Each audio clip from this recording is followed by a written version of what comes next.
Good afternoon, everyone. At the outset, on behalf of the Institute of Chartered Accountants of India, the Rep Office Vietnam, Indian Business Chambers of Vietnam, RSM Vietnam, we would like to thank all of you for your time today afternoon. Myself, CA Jigar Shah from India, and CA Prasanna Nair would moderate the session for all of you.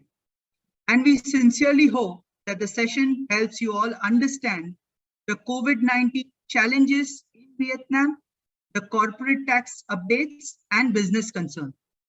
As Vietnam and rest of the world see soaring cases of COVID, we feel there is no better time to discuss the same considering the current situation. The session will help us all navigate through this challenging times. Just to give you all a brief about the Institute of Chartered Accountants of India, the Institute is over 70 years old and has a strong tradition of service to the Indian economy in public interest.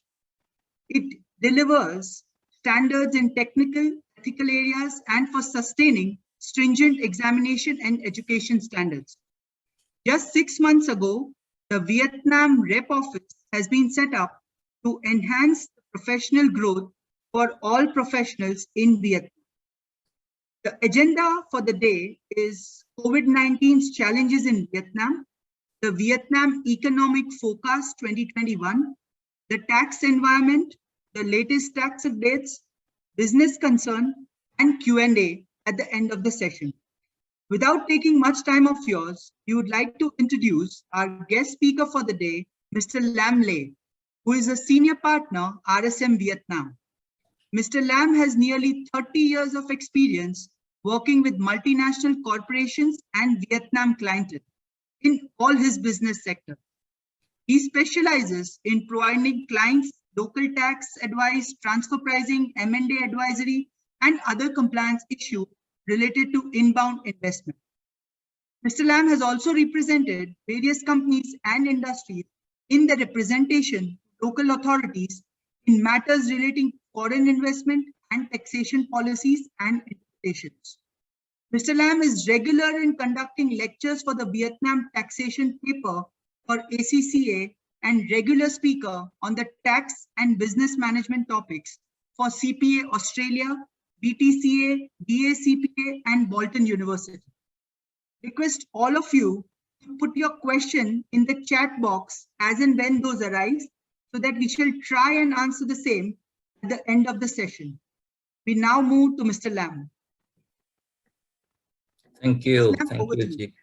Okay, thank you, Jika, for the introduction, and good afternoon to everyone. So let me share my presentation now. Yeah.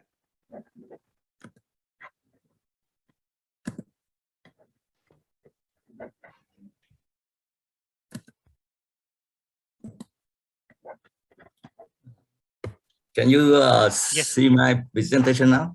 Yeah, we can see your screen. Yes, sir, okay. We can see your screen, sir. Okay, thank you. So let me briefing what I will talking about today. As Zika already mentioned, I will have 2 slides about current challenges on the COVID-19. I also have a few slides about Vietnam economic forecast for the rest of the year. Then the major time I will spend on the tax environment update, and also some specific tax updates. And after that, we have some slide about business concern, and we come to the Q&A. So let me start with 2 slides about the current challenges from COVID-19. You can see from the left side, I just have some figure about what happening 1 week before. You can see that the new cases in 1 week in Southeast Asia, including, I just put the last slide, the figure for India. So you can see that lots of countries, they have new cases. I read from the Worldometer now, I can see that US, yesterday they have more than 1,170 2,000 new cases in one day. So the next column, you can quickly see the total death from 2020 up to now. So you can see the situation in Vietnam is it's bad, but still, you know that within the range in the Southeast Asia. And you also can see the next column about total cases per 1 million. So the situation in Vietnam, it's still, you know, that it still look not best at this moment. So you can see on the right side, I have the chart. You can see that the blue column is the new cases in 1 week, and the green column is the new death, and the gray line is the new cases per 1 million. Okay.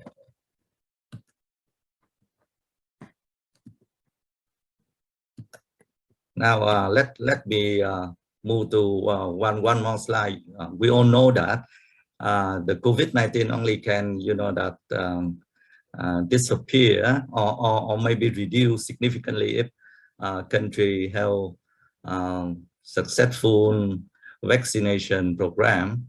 So I list down the situation in Southeast Asia country that you can see in the left figure. The column about total people fully vaccinated. This means that they already get the 2 doses. So you can see that quite a number of countries surrounding the region, they already have significant amount. Of course, India, you have very high amount of person already get 2 doses. In Vietnam, situation now is just about 1 million. For the number of people get 1 dose in Vietnam, I think very close to 15 million at this moment, but talking about 2 doses, just more than 1 million. So percentage of fully vaccinated in Vietnam is quite low. Here you can see the situation of Singapore. They have only 4 million people fully vaccinated, but because the population only 5 million, so the percentage is quite high. And you can see on the right side, the blue color is the number of people fully vaccinated, and the gray line is percentage. And you can see that Vietnam still need time to go. Of course, if you read the news yesterday, 2 days ago, you know that US already provide more vaccine in Vietnam. Vietnam also just newly imported the number of vaccine from Australia as well. So we hope that in the rest of the year, this percentage will increasing quickly. Now I move to the very important part about the Vietnam economy forecast for the rest of the year.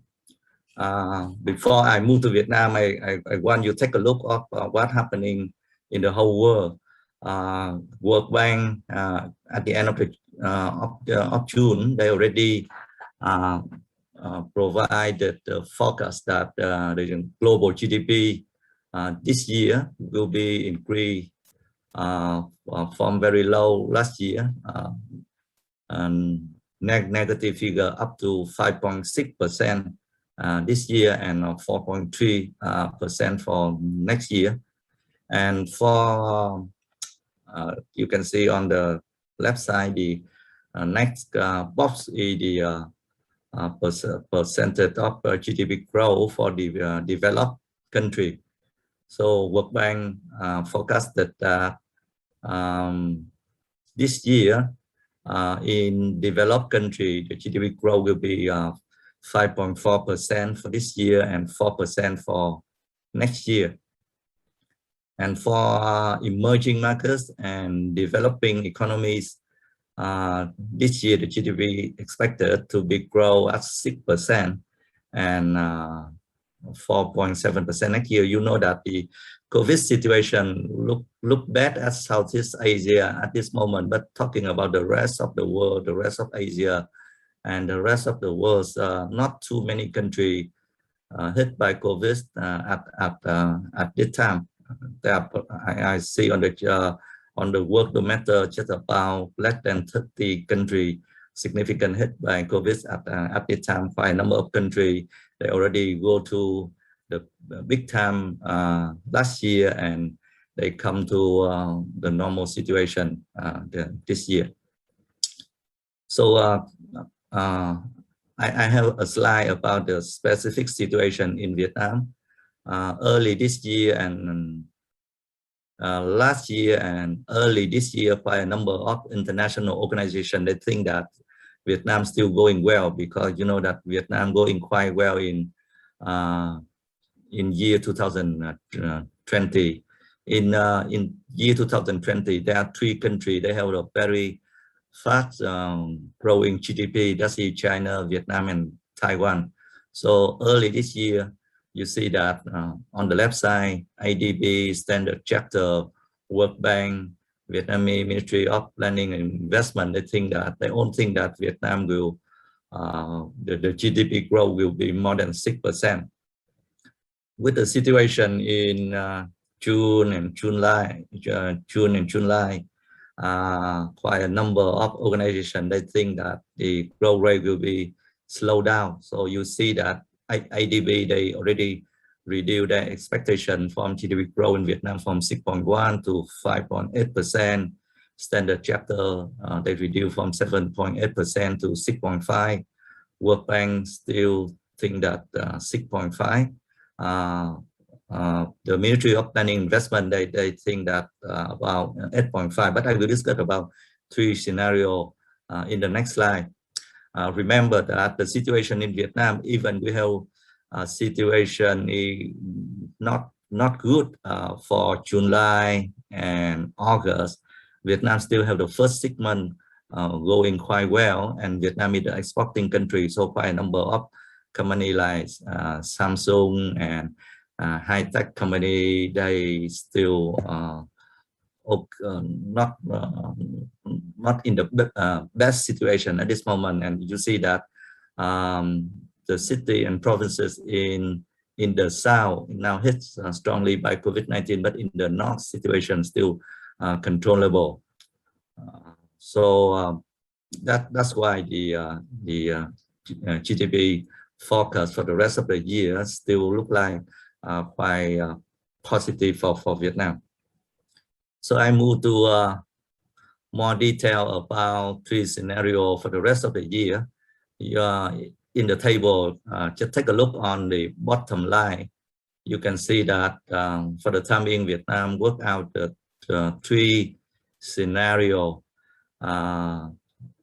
You see the table on the right side. I have 3 columns about worst case scenario, base case scenario, and best case scenario. So for worst case scenario, this is the case that the new cases, new death cannot be reduced significantly by the end of this year. It means that Vietnam only can control the situation next year. Then the GDP growth in Vietnam for the whole year expected to be 3.5 and 4%. Remember that the first 6 months of year 2021, Vietnam still growing 5.6%. That will balancing the adverse impact for the rest of the year. The base case scenario that Vietnam can control the COVID-19 by the end of September. That is the current situation that the government, they really want to do that. You know that they do very strict lockdown now and bring the military to come in with the strong purpose that they try to control the new case and new deaths by the end of this September. So if that's happening, then GDP growth in Vietnam for the whole year will be 4.5 to 5.1%. And the best case scenario that if the COVID-19 will reduce significant by the end of this month. It means that next week the UK New S will drop down significant. Then for the whole year, GDP in Vietnam still can go to 5.4 to 6.1%. So this is the more detail about the expectation in Vietnam now.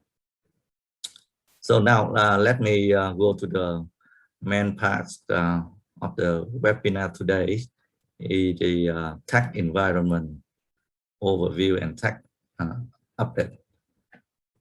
Okay, you can see in that slide, you know that Vietnam from year 2015 up to 2019, there were not too many tax regulation issues.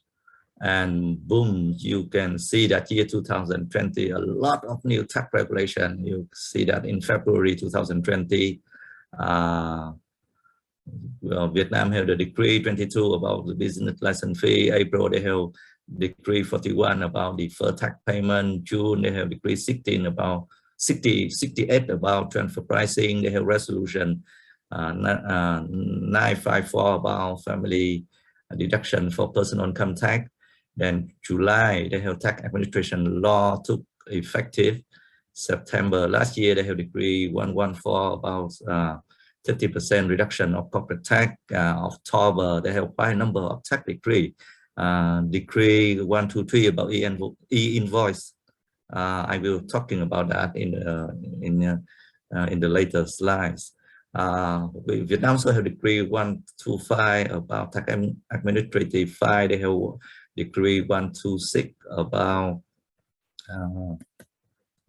okay,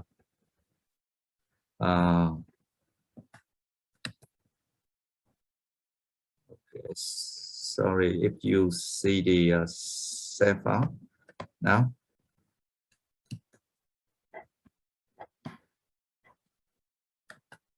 Okay, let me.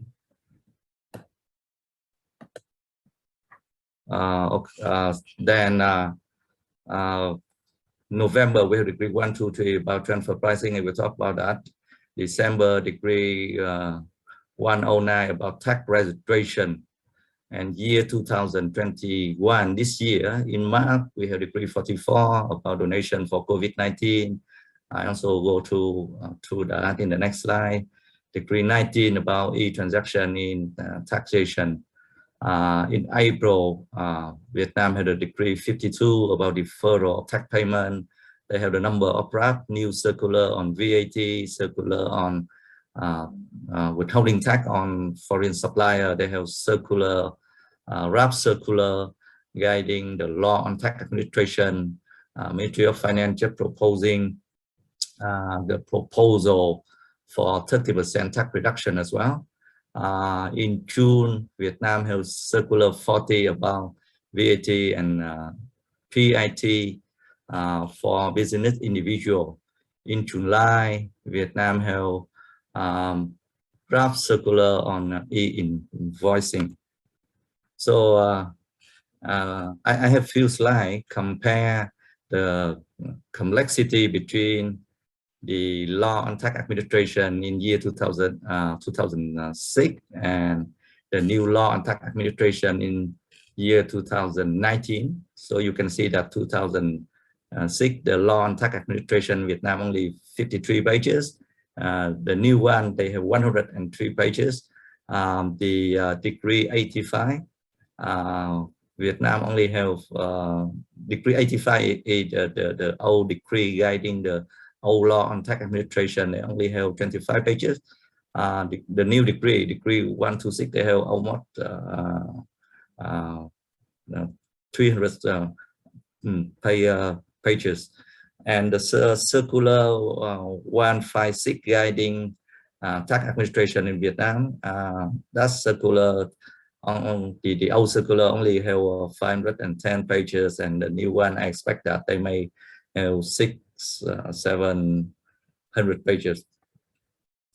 So because last year and this year there were a number of new tax decree, new law, new tax law, new tax decrees new circular. So there are quite a number of issues that a lot of people concerned about the application, which guidance, tax guidance treatment will be retroactively applied in the year 2020 or maybe more than that, or so which one will only apply from 2020, which one will be only apply from July 2020, which one will apply in this year, and which one will apply next year. So there's still a lot of discussion about that, and you know that the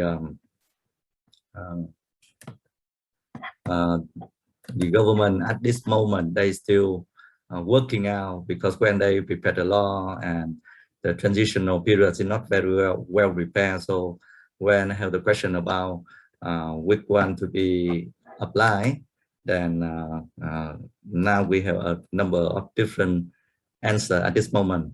So talking about the general comments on the tax environment in year 2020 and 21, people now very concerned which regulation will be applied during that 2 years, last year, this year, next year, which one will have retroactive application. So what you need to do to be fully compliant with the new regulation, and there are also potential risks because there are something quite new, some regulation quite new, untested, unprecedented at this moment. Okay, let me move to the important part about the tax updates now. Okay, so the first one I want to talk in that presentation today is the issue that a lot of people concerned, that's a limitation on deductible interest expense. So you know that in year 2017, Vietnam have decree 20 about transfer pricing, and they limit interest expense at the 20% of EBITDA.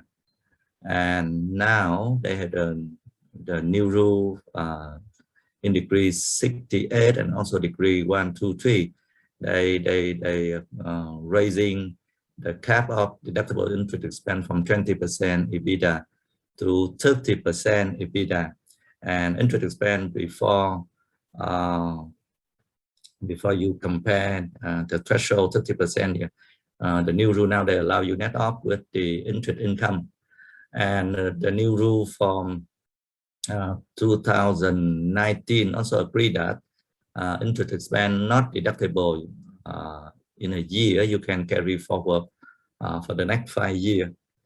And for certain lending, for certain interest expense, for special loan or lending to serving government infrastructure, the money comes from international, you know, that international arrangement between government and government will not be limited by that rule. One of the big question at this moment that in case the company in loss position, whether the interest expense will be deductible, and interpretation from local tax authority in the past year, and now they still saying that if the company in loss position, then interest expense will not be deductible for corporate tax. Of course, for commercial operation, you can claim deduction. For accounting, you also can claim deduction, but for corporate tax, you cannot claim interest expense at deductible spend if the company in a loss position. But in case a company in loss position, whether interest expense can be carried forward in the next 5 years or not, still an open question at this moment, because in the old decree 20, they say yes, but the decree new decree 1, 2, 3, they don't have the same interpretation. So that's one of the things that people concern now. Another thing I want to talk about the acceptable range for profit or for pricing under the transfer pricing rule. So the old rule, they provide the longer range for the tax authority to accept the profit of the company. You can see the blue color in the middle. So the old decree, they provide the longer rent that the tax authority can accept for the profit of the company, and they're not challenged about transfer pricing.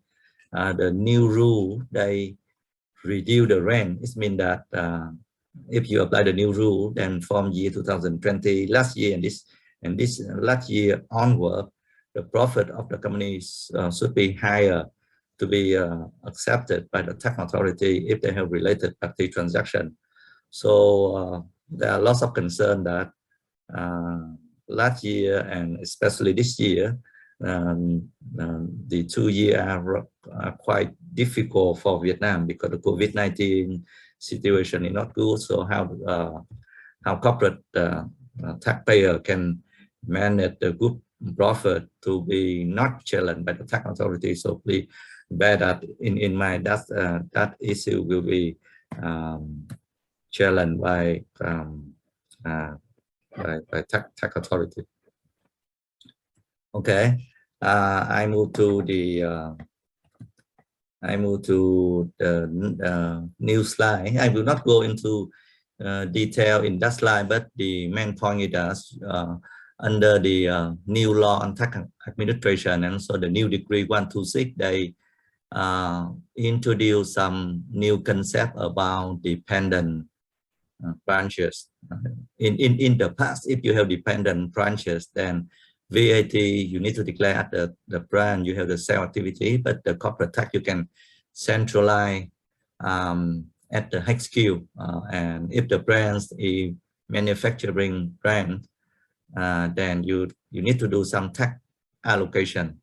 The decree 126 now they introduce that the concept that the dependent branches can be classified into 3 groups. Group 1, for the group 1, then you have to declare VAT and corporate tax at the brand, regardless you register the brand at the dependent brand. Group 2, you can declare the VAT and corporate tax centrally at the HQ. You don't need to declare VAT at the brand, even the brand has sale activity. So you can centralize VAT and corporate tax at the HQ, and you don't need to allocate the tax to the brand for certain activity. And group 3 will apply the same rule like what happened now. So that interpretation and that guidance confuse people, because if doing like that, then you may need to modify your ERP, your system. You need to modify finance policy, accounting policy to follow the new rule. So tax authority, they agree that for that new rule, they will only apply that from year 2022. It's been that next year they not apply that. Last year they not apply the new rule this year, but they apply that rule for next year. So please monitor the interpretation, new guidance about how tax to be declared for the dependent branches, how tax to be declared, how tax to be allocated for dependent branches in Vietnam. I have few slides to brief you about new circular on business individual, new tax circular on business individual and business households. In June this year, Ministry of Finance issued the Circular 40, and they say that this circular will be take effective by this month, but because they introduced too many new things and people raise a lot of concern. So now the tax authority, they agree that this circular will be delayed until 1st January next year. We all read that's new from the public media, but actually we haven't received the official confirmation about that. But let me just quickly briefing you about this circular 40. So this circular, they provide the withholding tax mechanism for the individual they engage in e-commerce transaction. Let's say if the individual they do some they open the online shopping, then the tax authority now they have the new rule to collect the tax from individual. So this circular also provide tax treatment for company engaging BCC, business cooperation contract with individual. So that rule will affecting a lot of delivery company. They have the platform and they have the BCC with the individual driver. So they have a new rule about that. And they also have that this circular also providing tax guidance for a company who have the partnership with the oversee the digital platform, and the company paying you know that foreign individual, you pay the individual income to foreign individual, so they also need to withhold the tax. They also provide a tax treatment for the individual owner who running e-commerce platform, and they also provide tax guidance in case the company distribute goods, services to the business individual or the business household, and you pay certain thing to them. Let's say the bonuses, sales support, promotion, discount, cash and non-cash support, compensation to individuals. So they have the new rule and the new tax raise for us. And they also have some rule when the company renting property housing from individual.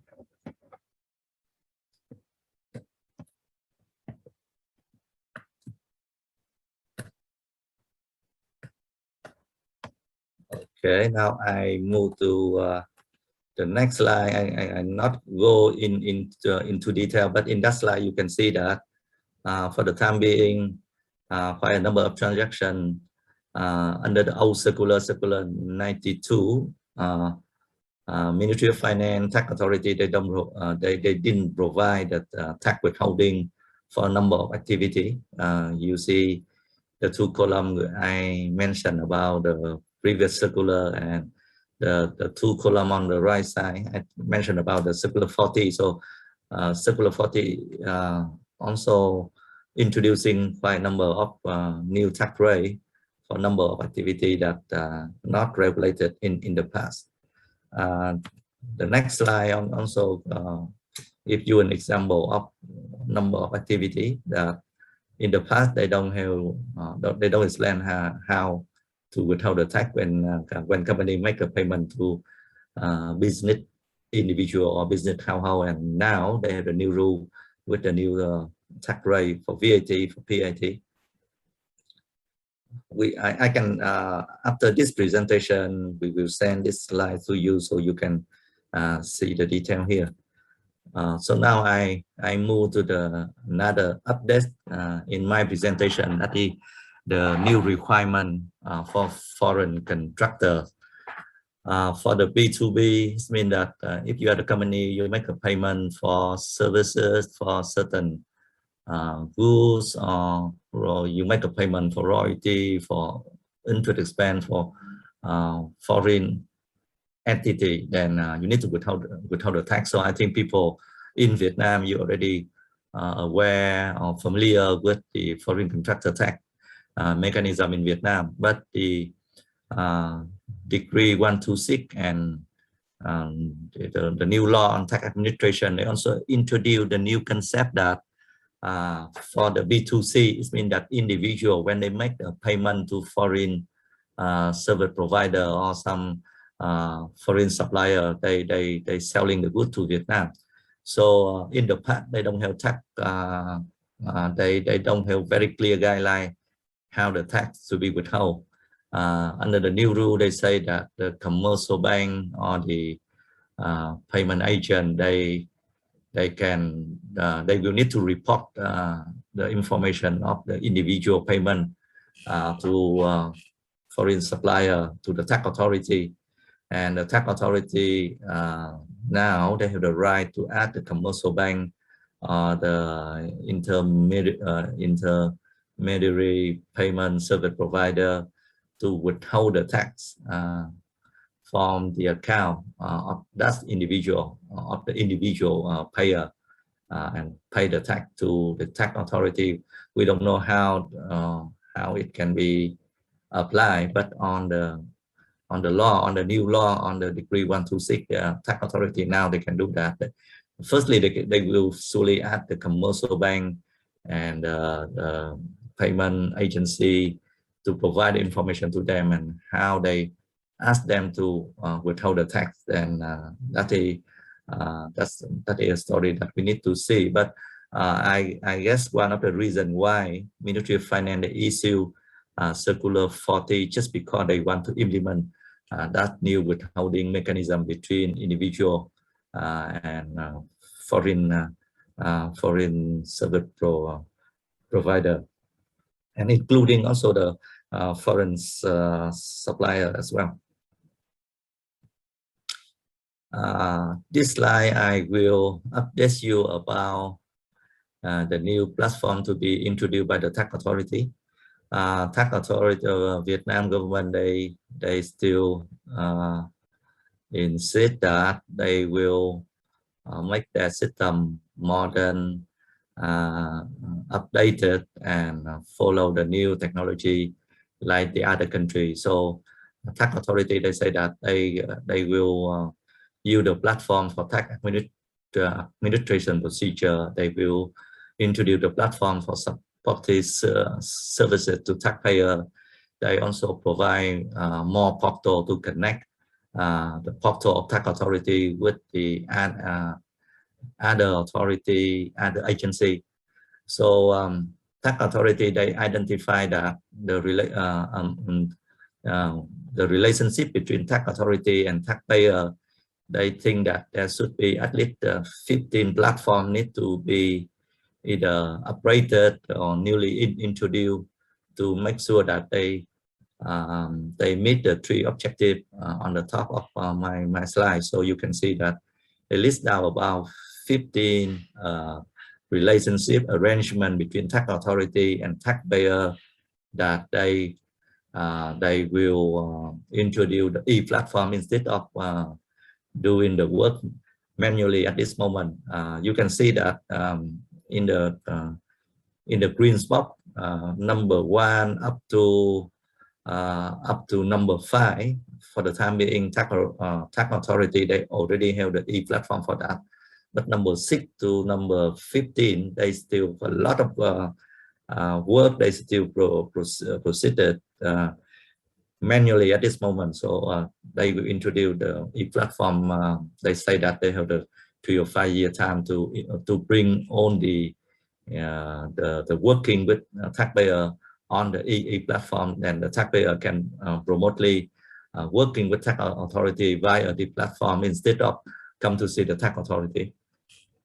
Tax authority also identify that in future they also need to work with lots of service provider. They call that TVAN. TVAN is mean tax value added network provider, including you know that e-invoice service provider, e-token service provider.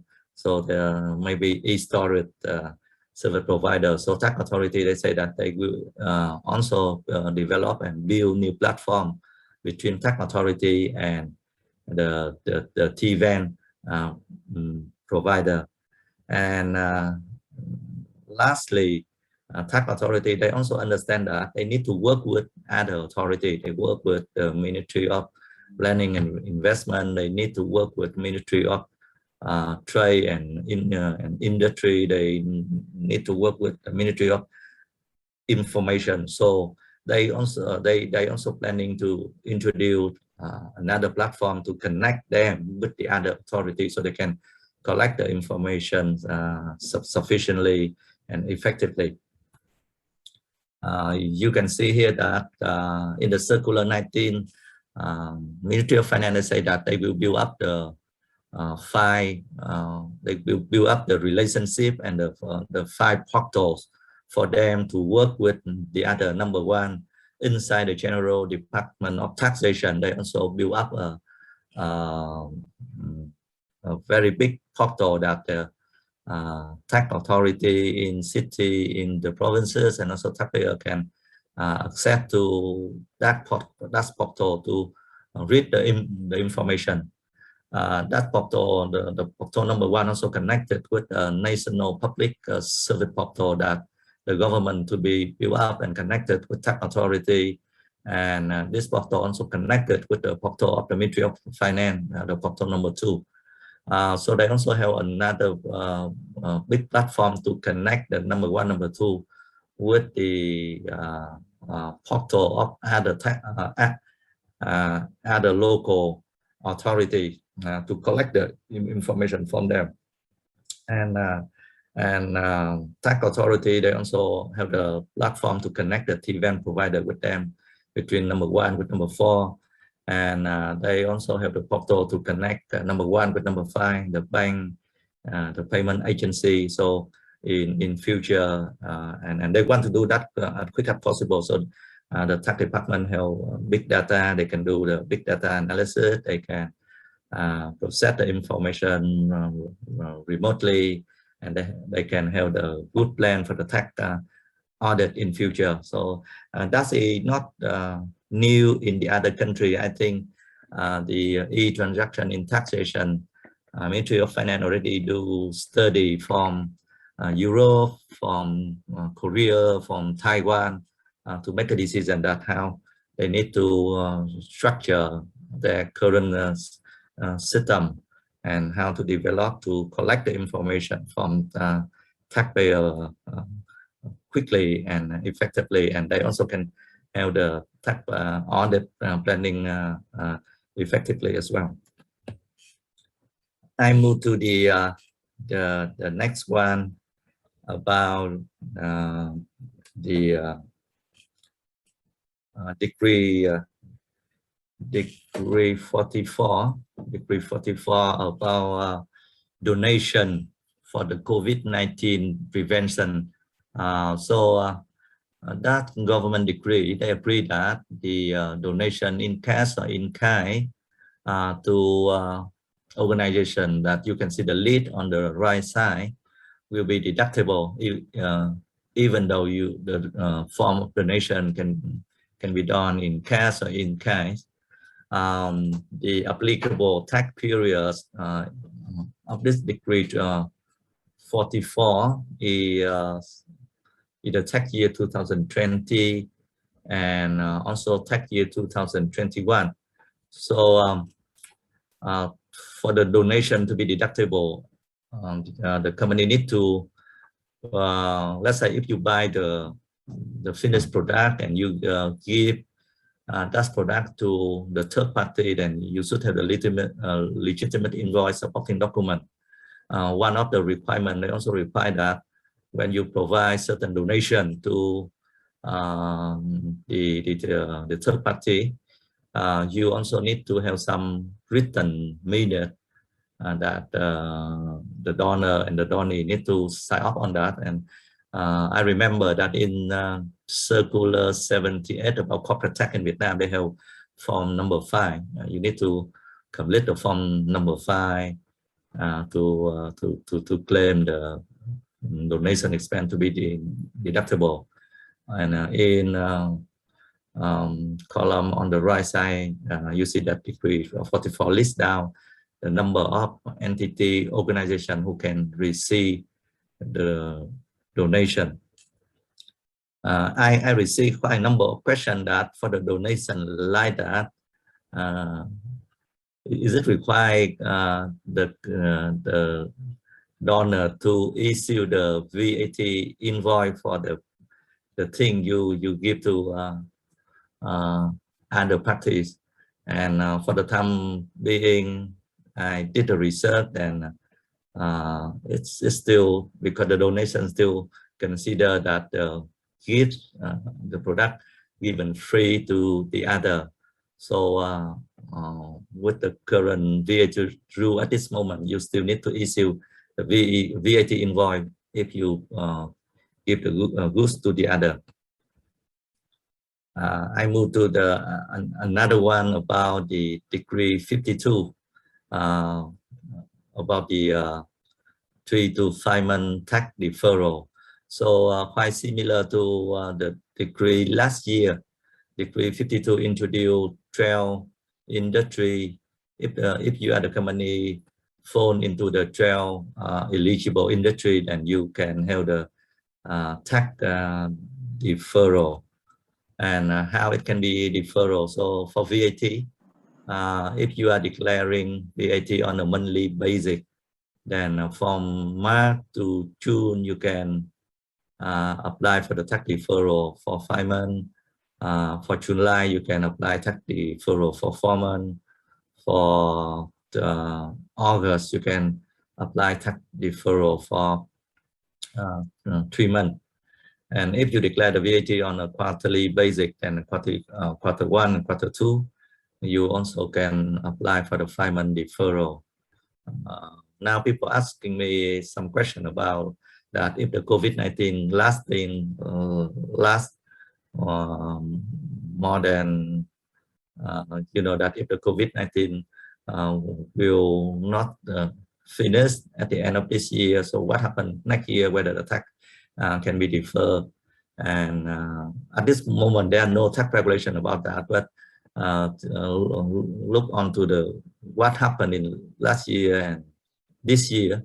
So probably if the COVID-19 cannot completed, cannot control by the end of this year, then next year they're likely the government will issue the similar tax deferral scheme to taxpayer. For corporate tax, for the time being, Decree 52 agreed that the provisional CIT for Q1 and Q2 for each quarter you can defer for the 3 months. So you can see that Q1 you can defer up to end of July, and Q2 you can defer up to October. Land rental fee, they also agree that the payment can be deferred for five months as well. Now I move to the new update about e-invoices. I also will not go into the detail about that, but remember that all of the e-invoice you are using now is the e-invoice regulated under the old decree, the Decree 51 and Circular 32. Now there are new decree, Decree 123 on the e-invoice, and now the Ministry of Finance, they are finalizing the new circular on that, and based on the Decree 123, from 1st July next year, all of the company in Vietnam need to switch to the new rule about e-invoice, and that new rule, they have a lot of new interpretation, and I get that you need to work very carefully with your e-invoice service provider to see that how to update the new rule. So here is just example that they introduce the new form number for the e-invoice. They have e-VAT invoice, sell invoice, e-invoice for selling state property. So they have quite a number of new invoice classification, and they have the new number. And they have the new rule how to number the serial number on the e-invoice under the new decree and new rule. I do not go into the detail, but what I can tell you that is entirely different with the way you number on the current invoice at this moment. I have an example here, but I not go into the detail. In the current Circular 32 that all of us are using for the e-invoice at this moment, they have form number, they have type number, fixed, they have invoice number, variant. But in the new circular, they say that owner number will be variable.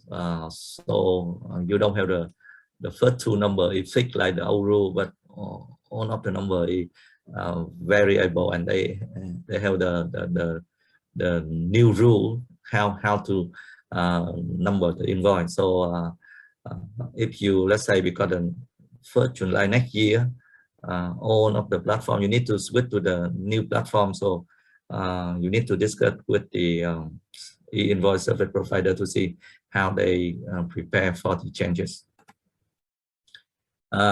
In the RAP circular on the e-invoice, the new circular, the RAP new circular on the e-invoice, they also list down a number of cases. So if you are classified, if your entity classified as high-risk entity, then the tax authority from time to time will send you the form to notify that you are the high risk entity. Then if that's the case, you are not allowed to using the e-invoice provided by service provider. You need to contact tax authority using the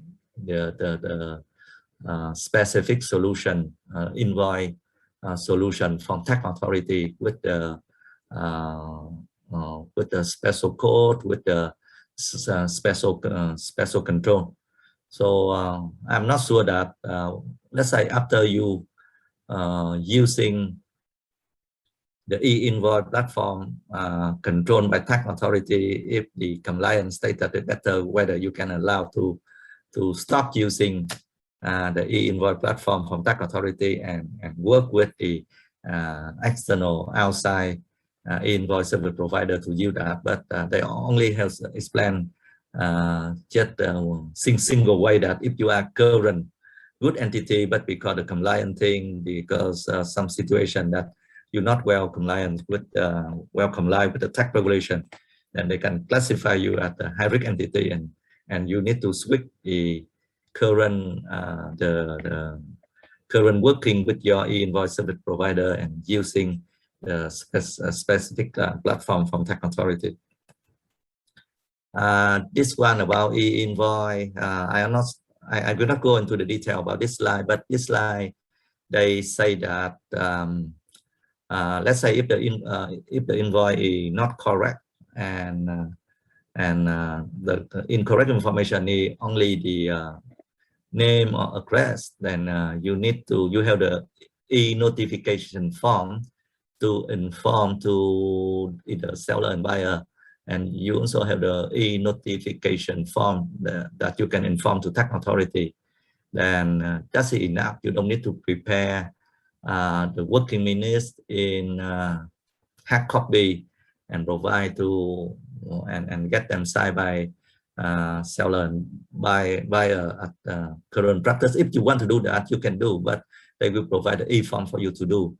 If the invoice e-invoice found that there's something wrong about the tax code, about the amount, about the description of goods and services, then they give you two options. Either you can have the amended e-invoice, or you can issue the new invoice for that. And the RAP circular, they also introduce quite a number of new things, like if after the first correction you still found that the e-invoice has something incorrect, and how you can what is the next procedure for that. And in the RAP circular now, they also agree that for the amount on the invoice, now you allowed to use the positive and the negative amount. In the past Vietnam, they say that you only can use the positive amount on the e-invoice adjustment. If the amount is negative, then you only can make a description on the e-invoice, but the amount you're not allowed to put a negative amount on the column amount. But now they agree that you can use that as a normal practice. So okay, I just tell you that. So the intention of the few slide about e-invoices, I just want to tell you that now there are new rules on the e-invoice, and you only have, I think, less than a year to prepare for that, because 1st July next year will happen very soon. So you need to work with your e-invoice service provider to discuss how to prepare for the new changes. And one of the important thing that the current e-invoice tax authority not ask you to transfer the information to tax authority. The new e-invoice mechanism, most of cases you have to transfer the data of e-invoice to tax authority by the end of the day. So that's a main thing. So the tax authority always they want to introduce that mechanisms so they can have the information about taxpayer updated on the daily basis, so they can do the cross-check, they can do the planning, they also, you know, that do a lot of control on the e-invoice information they receive. I move to another slide about the proposal for tax reduction. Ministry of Finance, if you read the newspaper, you already know that Ministry of Finance already send the proposal to the government, and government already bring the proposal to the standing committee of the National Assembly in Vietnam, and I get that they will they will approve the Ministry of Finance proposal soon in next couple of months. So the first thing, they will agree the same practice like last year. If any company that revenue not exceeding 300 billion in this year, you can get the 80% corporate tax reduction for year 2021. So it's quite similar to the treatment last year. They also propose that Ministry of Finance also propose that 30% of VAT payable for any company in the industry strongly hit by COVID-19, including transportation, accommodation, food, travel, entertainment. And that 30%, I'm not quite sure that 30% VAT reduction is reduction for the whole year or reduction for the last 2 quarters. So I'm not sure that how they will be how they will apply for the VAT. They also have a proposal that if the company have accumulated losses for 3 years, 2018, 19, and 2020. So these kind of companies will be exempted from all of the late interest payment. If for any taxes you have late interest payment, then you can get exemption for that. So I'm not quite sure how they interpret that proposal, because let's say if you have losses for 3 years time, of course you don't have to pay corporate tax. So corporate tax should not have any late interest payment, but whether that exemption will be also applied to VAT, special sales tax, or other taxes. So we need to waiting for further clarification on that. The last thing, they also, Ministry of Finance also will propose a 50% reduction for VAT and PAT for business individual and business household. They will reduce tax 50% tax on that for own activity for business household and business individual, because they are, you know, that the kind of business, they don't have well structure, and most of them facing significant difficulty during last year and this year. So I move to one slide to update you about the tax treatment for on foreign supplier. You know that Vietnam already has the Circular 103 about foreign contractor tax, and that's the only focus on the foreign entity who providing goods and services, normal services to Vietnamese entity.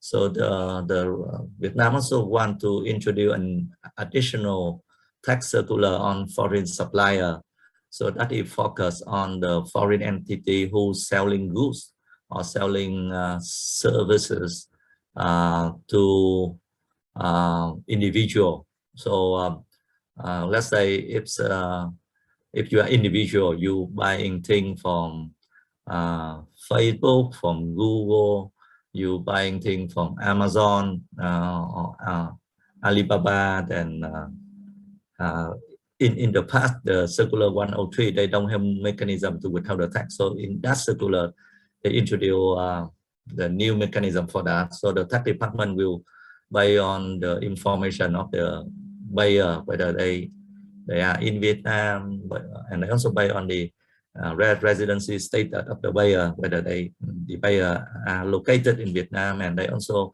based on the access, the location, the IP location.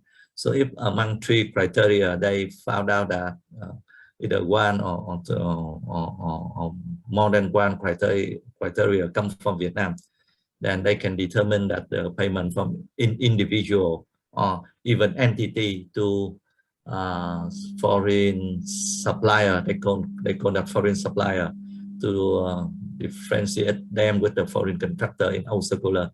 So if one or more than one criteria come from Vietnam, and the payment will be considered that the payment from local entity or local individual will be considered that Vietnam sought income of that foreign supplier, and either foreign supplier need to pay withholding tax, or they can asking the commercial bank, the payment agent, to withhold the tax from such payment. Of course, they may withhold the tax on the next transaction. That's the intention that authority want to do.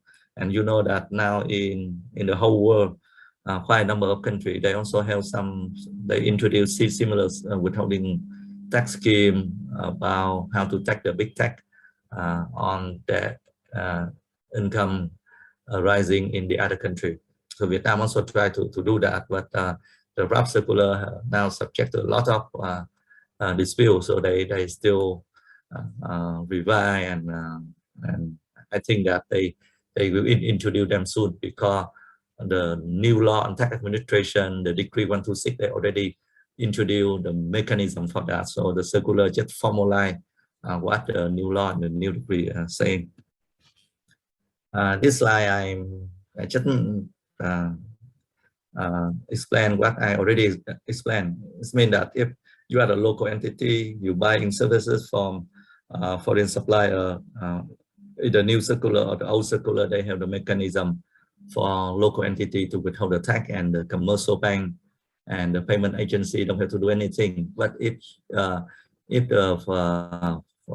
foreign supplier not register, and then indicate that the foreign supplier, they register to pay tax in Vietnam, and no one to do anything, because the foreign suppliers will declare and pay tax in Vietnam.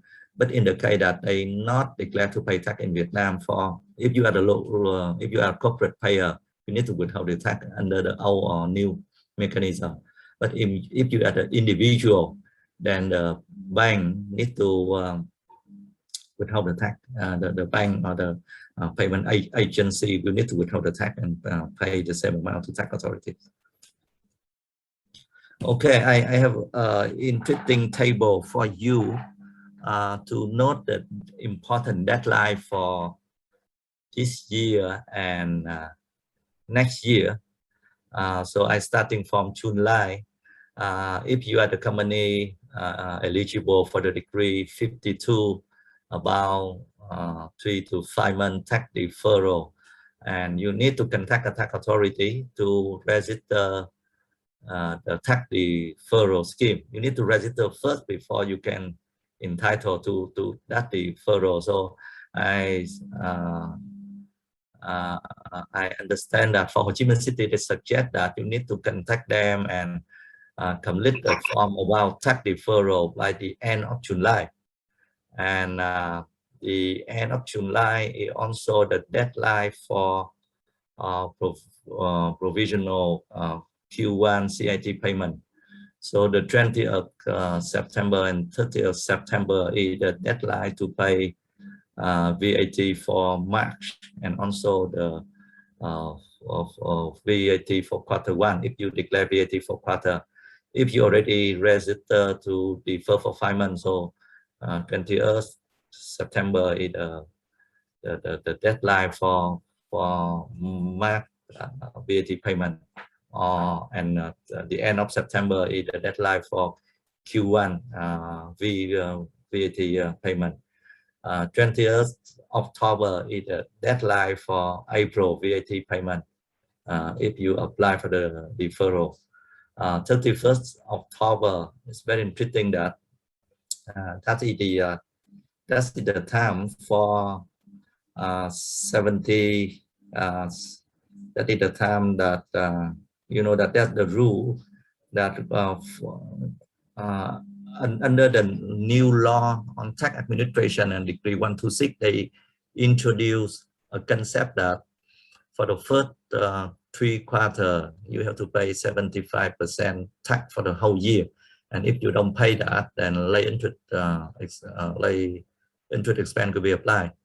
And the Ministry of Finance also agreed that because this may not fit well for all kind of entities, so they say that they will have a amended government decree before October to clarify what kind of entity need to apply that rule, what kind of entity will not need to apply that rule, and by the end of October this year, please pay attention on that. I don't know whether Ministry of Finance or the government, they will issue the decree like what they promised, but that's in the timeline that when you pay the corporate tax for the first 3 quarters, if you fall into the group that you have to pay at least 75% tax for the whole year, then you need to see whether you can do that or not. 20th November and 30th November, that is the payment deadline for May VAT, or the deadline for corporate tax, the Q2 corporate tax, if you get extended from tax authority. And 20th December and 31st December, that's the deadline for VAT payment for June, July, August. If you pay VAT on monthly basic, or you pay VAT on quarter to 31st December, that is the timeline for you to pay VAT for the Q2. Next year, what is important timeline that you need to remember now? For next year, 1st January is the time that Circular 40 on new tax guidance on business household and business individual will come into effect. And also next year is the timing that the government say that the new rule on whether centralized or not centralized VAT and corporate tax, and how to allocate the tax for the dependent branches, all kind of new rule under decree 126 will be applicable for next year from 1st January.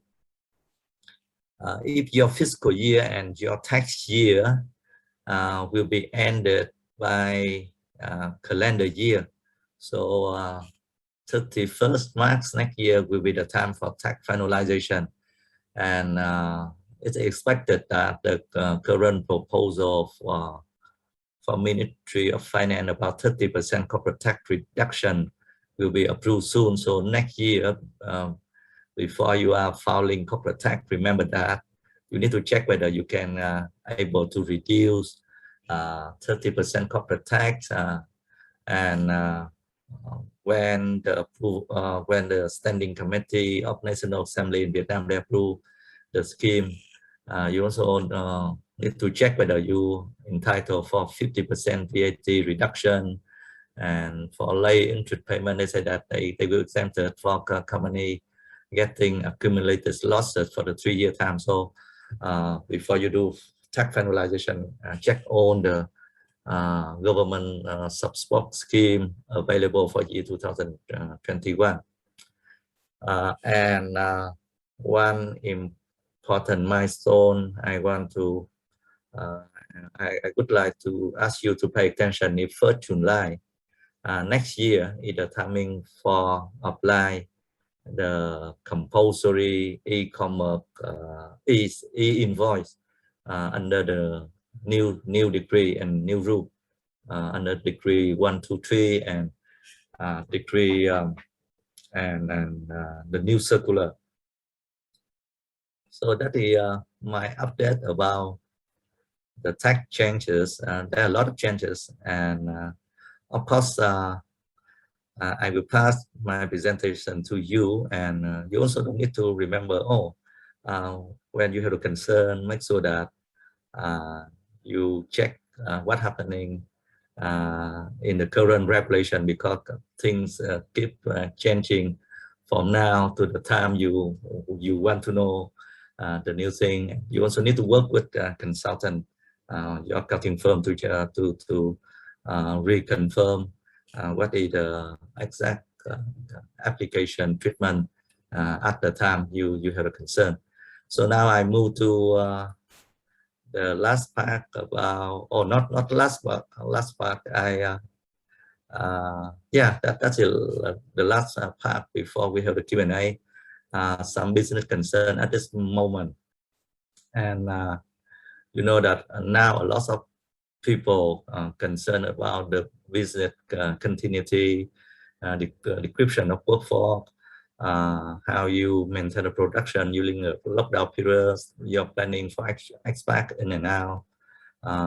The second concern that I hear a lot from you, that the concern about the cost expenses during the lockdown periods, employee related expense, how you can, what type of expense you can claim, what you cannot. People also very concerned about the supply chain disruption. And the last thing, plan for the business resilience at this moment. So I will go to on kind of the concern with a few suggestions for you. The first thing, I understand that a lot of people now aware with the 3 options that manufacturing company need to be applied during the lockdown periods.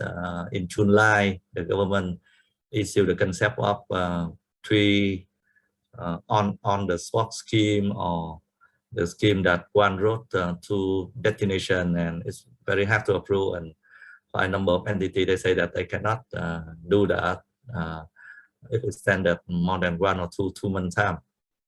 So now in early August, government also have the option 4, and actually option they have the option 3 and also option 4. The option 3, they call that for green accommodation, green growth, green workforce, and green production zone. So if you have on green, and your people can allow to come back home, they can use individual vehicle to go to the company and working, and after working hour they can come back to their place. And they also have the option 4, that you can mixture between the first 3 options. So it means that you may have one brand apply option 1, one brand apply option 2, one brand apply option 3, and one brand or one production line you can apply mixture between option 3 and the other two options. So they have say that more option at this moment. So regardless of what kind of option you are doing, some may either impossible or some will create a stressful for the workforce. And of course, that is just a short-term option that the government introduced to make sure that the production have no description. But still the health, your people health is protected. But for long term, we all know that the best situation is to increase the percentage of fully vaccination to people in Vietnam. The second thing I just want I want to discuss quickly that the lockdown periods will make the residency status of your people change.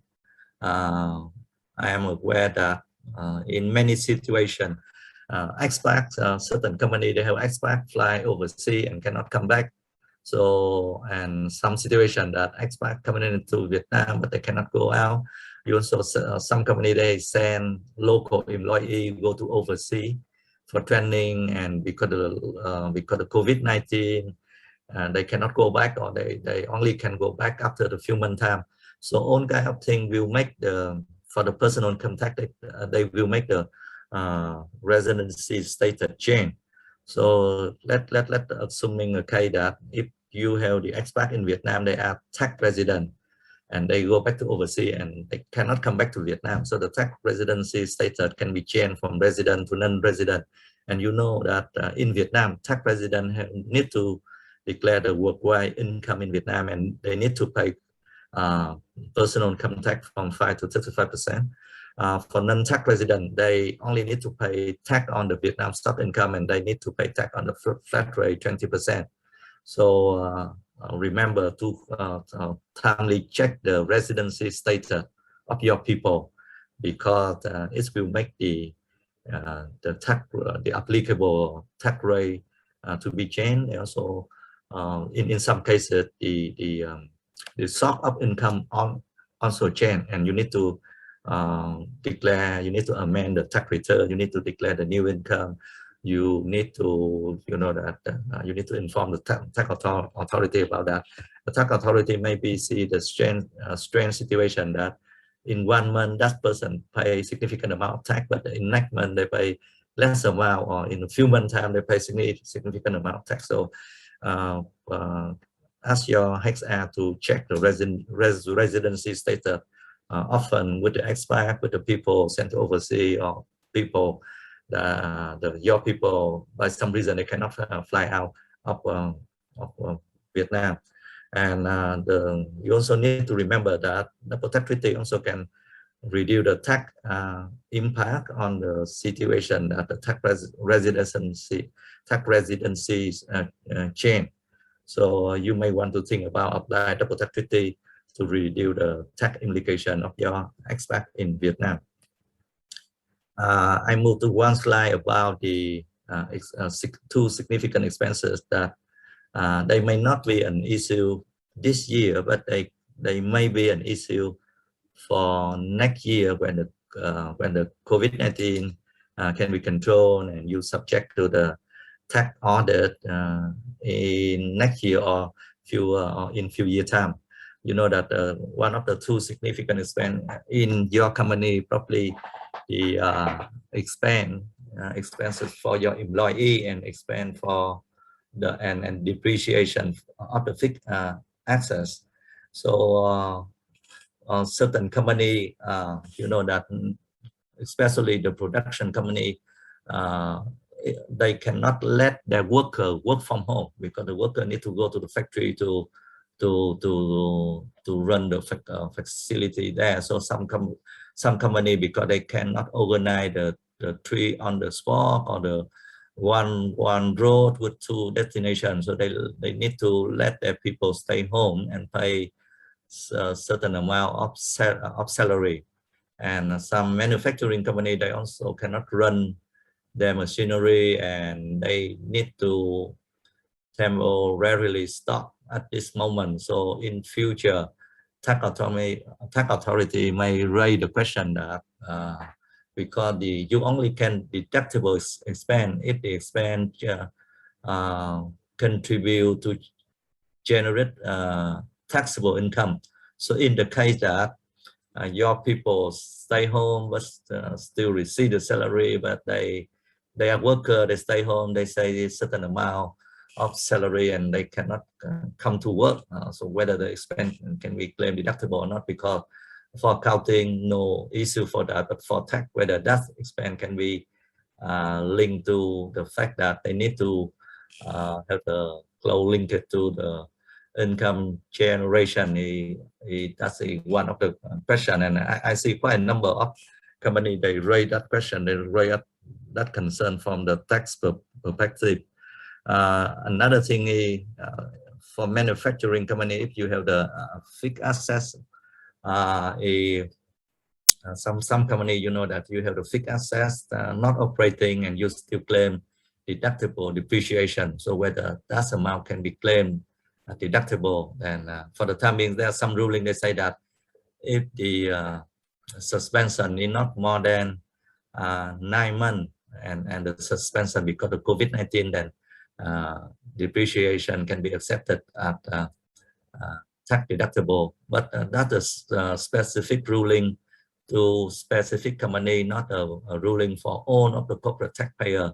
So pay attention on that. And I don't know if the situation that if the COVID-19 lasting then more than 9 months, so what happened, whether you can claim the 9 months like the ruling, this ruling advising you about that, or you need to asking another specific treatment from tax authority on that. Then you need to pay more attention to see what happen in the coming months.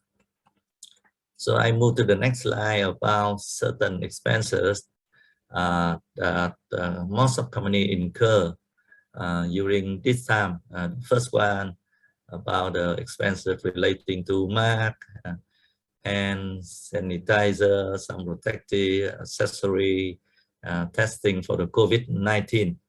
And the past ruling, they say that that's expense deductible, but not more than 1 month's salary fund of the enterprise.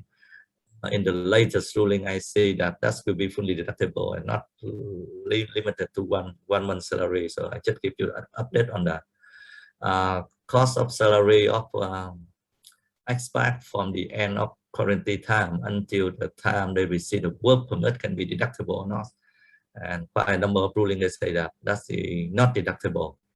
Of course, the cost for renting isolated hotel during the quarantine time is accepted, or if you rent a house for expat, the expense is deductible, but it should be written in the labor contract. But if the expat they don't have the work permit in Vietnam, then the salary is not deductible. Of course, you know that applying for the work permit in Vietnam take a lot of time, and during the COVID-19, most of local authority, they don't working or they work very slow, and that also delay the speed of work permits issuance in Vietnam.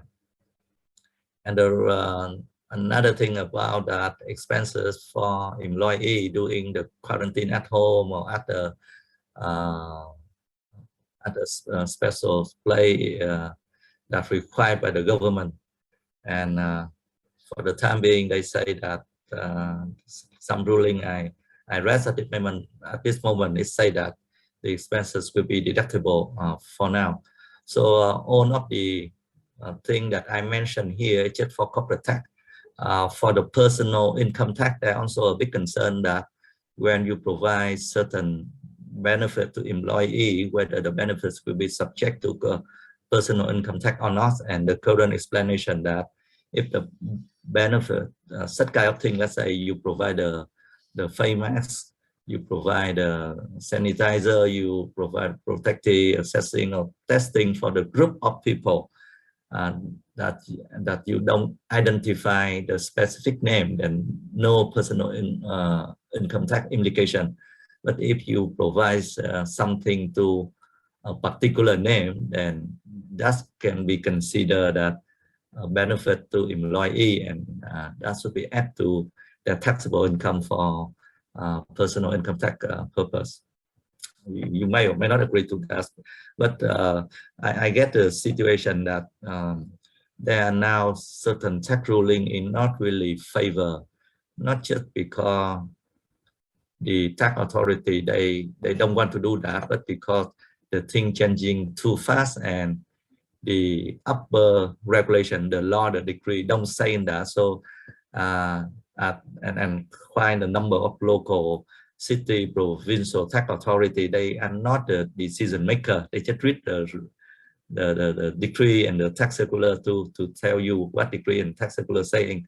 So they're not allowed, or they don't dare to give you some favorable treatment. And if more questions raised to that, and if the GDT on the Ministry of Finance receives a lot of questions like that, and usually they will give a final opinion, and most of the final opinion is good, but in some cases now I know that people still not happy with all of the tax ruling at this moment about the expense relating to the COVID-19. So I have a few more slides to tell you about the how to dealing with the supply chain description. I read a report from Accenture. They suggest five things that you need to do to deal with that. The first thing that putting your people first. Now you need to keep your workforce healthy and productive by supporting a new way of working. You need to leverage the data to improve the visibility. You need to know the updated information about the demand, the inventory, capacity, supply, finance, sending across your ecosystem. And the third thing that you need to define the segmentation to prioritize the demand, because the demand change. So you need to prioritize your current task force. You also need to build a special sales team. So you need to mobilize the most dedicated team to undertake the multi-task force and quickly respond to the new demand. And you also need to evaluate the supply chain scenario. Now, during the COVID-19, most of entity, they have number of scenario where the thing will be recovered this month, next month, by the end of this quarter, or by the end of this year, or the first quarter of next year. So we regularly reevaluate supply chain scenario. I have two more slides, I think 2 or 3 more slides to talking about resilience during the COVID-19. So I read a McKinsey report in March this year. They say that most of executives in Europe, they're really concerned about the strategic resilience. And they also concerned about the business model. And they also think that the innovation need to go beyond the COVID crisis, because a lot of difficulty incur unexpectedly. So people now are aware of the long-term planning. And per the survey I just mentioned, McKinsey, they also have the conclusion that the new business model is a major topic that executives think that they need to focus on, and particularly they will focus on new digital experience, new digital product, new digital services. They also need to, for the new business model, they will also focus on the new partnership within and outside their industry. Now they need to find new partner that they don't need to work with before the COVID-19, and they need to review the supply chain and model, and they also need to do some adjustment on that to secure that they have the alternative, they have the option available to balance the needs of just-in-time delivery with protection against the delay. And the business model also need to focus on the model change to quickly adapt to the remote and digital model. And the business model also need to provide faster product development, because now you are facing with the quick change of the customer needs and behaviors. And some suggestions for you. Of course, we all know that for the short-term period, last month, this month, we all need to try to holding cash as much as possible, cutting the overhead, maybe let your people on leave if you cannot let them go to the office, go to the factory. You need to take advantage as much as possible about the government support and creditor goodwill. For the government support, I already mentioned about the Ministry of Finance proposal for 30% of tax reduction. For the long term, I think the business model is the thing that people need to do some reassessment, and you also need to regularly review the new situation and getting ready for the next step on the business transformation. And surely that when COVID will be controlled, COVID may not disappear, they only can well control. Then we all come to the new age that the business will be, that work on the new business will be work very closely with the digital transformation. And RSM in June, RSM held an article on Vietnam investment review, and we suggest that 6 steps for corporate entity to get ready with the new stages. So the step 1, we say that we all need to plan well. Now we all need to think about the next 12 or 8 months and what happen in the short term and long term future. So the step 2 is to focus, to do the forecast of your future. So you need to build more forecast, more scenario, more projection. You need to work with advisor, practitioner when needed to develop number of scenarios to deal with the uncertainty. Step 3, that you need to engage with the right stakeholder. You need to work well within and outside of your organization. You need to find out maybe the new significant finance stakeholder, new bank, new investor, new funder, and to ensure the transparency and support when implementing the new business plan. Of course, you need to think differently. This is the COVID-19 bring a great opportunity for us to think ahead, think about the new approach from different perspectives, and we need to explore more opportunity. We are facing more challenges, but we also the current challenges also open another opportunity that we need to review.